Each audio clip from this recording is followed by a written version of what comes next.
Hindi na tinitingnan. Hindi na sister. Wala ka naman tayong titingnan natin. My God. Di man lang siya interesado kung magkano. Baka mamaya 14 na lang yun. Pinadala mo ba?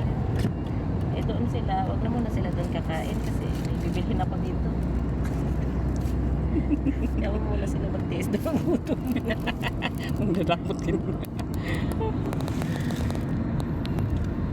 Happy birthday pa na ako sa November. Happy birthday, Rosa. Anak ko. Anong handa? November. Inshallah may Magkasunod. maglilitsyon kami. Magkasunod man pala sila. Double duty yan. 10. Na? And double duty yan. Double duty ka na, sister. Hindi ka makapagpapansin sa amin. Kailan birthday mo? November daw. Eh, double duty yan kasi. Hindi ko birthday. Sige, sa 21. Next year pa.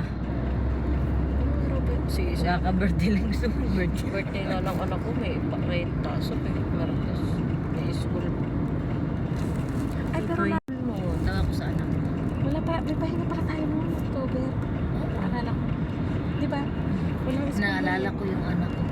Sabi ko, anong pangalan? Sabi ko, kailan kayo yung birthday mo? Sabi ko, November 22, 2015.